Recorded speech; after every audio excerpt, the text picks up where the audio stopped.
Strength building originated from the concept of circus in the 19th century as a form of entertainment, which has now become a common form of sport and fitness.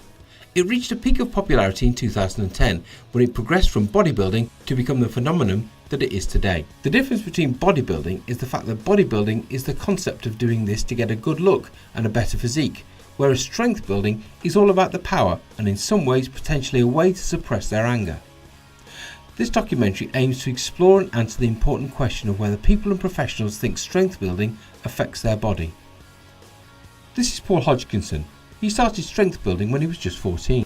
Well, years ago I was watching Britain's Strongest Man on telly, and I noticed this guy who was a lot shorter than the rest, and his name was Andrew Rains, and I watched him compete and I thought, you know, he was holding his own, and to me, to his size, he didn't look very big. So this, in my mind, I thought, well, if he can do it, you know, anybody can do it really. You know. Strength builders' diets are varied. They need a high, strong source of protein for their workouts, which comes from foods such as chicken, rice, and also the protein shakes, which can act as meal replacements. However, the majority of the contributions to their diet comes from supplements in either powder or forms of tablets, which they have both prior to and after their training. I have porridge in the morning, a protein drink. Then, obviously, you've seen it earlier. You know, take all the supplements. You know, cod liver oil. You know, basic supplements. Then, if I'm training that day, I'll take my creatine and my BCA and my glutamine. You know, in the morning, because I'll be training in the afternoon.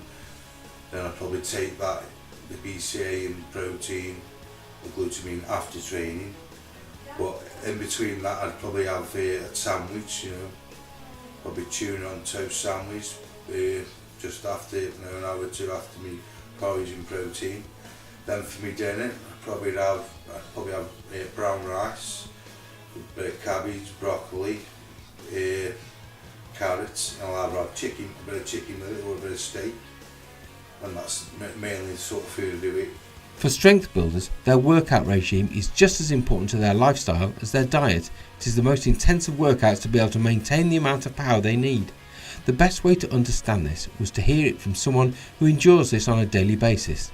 This again is where Paul shared his experiences. Mainly we train squat, deadlift, bench press, military press. This is shoulder press, which basically is standing in the squat rack.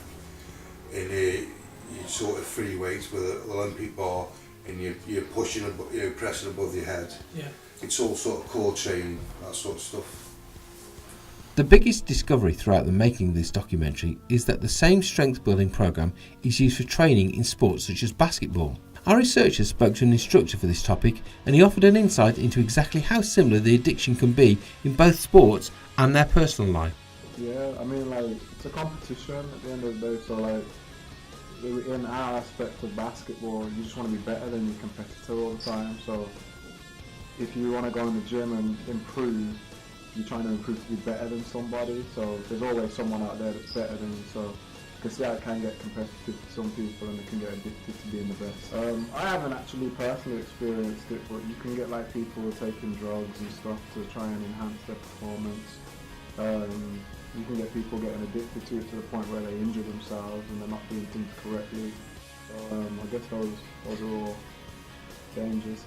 For us, playing basketball, you have to be cardiovascular. It's a lot of running up and down, jumping, so try and weigh a bit less than other people. But then different positions, you might want to bulk up if you're a big guy to play closer to the basket.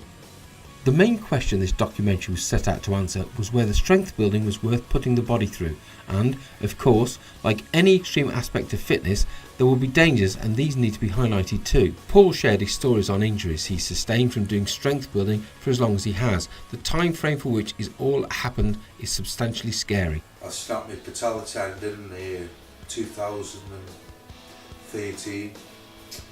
I've got a distal bicep tendon rupture. That was about 2014. I've torn both of my calves, but that was in the early days. That was about 2009 to I think in 2010 as well. tennis elbow, constantly tennis elbow, you suffer with that bully on, mainly on and off, you know, once or twice a year you get that. At the moment I've got an impingement in my shoulder. So basically it's no pain, no gain, is it? Yeah, it's no pain, no gain. It's very rare in strongman or strength training that you get somebody who has not had an injury. You basically, in strength training, if you haven't got some sort of injury or had an injury through training, you're not training hard enough. The most vital question when looking at a topic such as strength building like this in depth is when you hear about the risks as well as the benefits and understanding why. Why do they do it? Paul also shared with us his reasons behind using strength building as a form of expressing and also dealing with his emotion. I feel better now because training helps me with a lot of things. It helps me with release, so you know, any depression or anything builds up in me. I go down the gym, it releases a lot of stress. At the same time, it helps to keep me fit. And I think if I hadn't got into training the gym, I started the gym when I was about 14. If I hadn't got into training the gym, I'd have no way of dealing with my stress and probably would have took the wrong road in life. But going to the gym to me helps to keep me under control, helps me to release my stress, and at the same time makes me feel good. And then another way it makes me physically fitter as well as mentally fitter.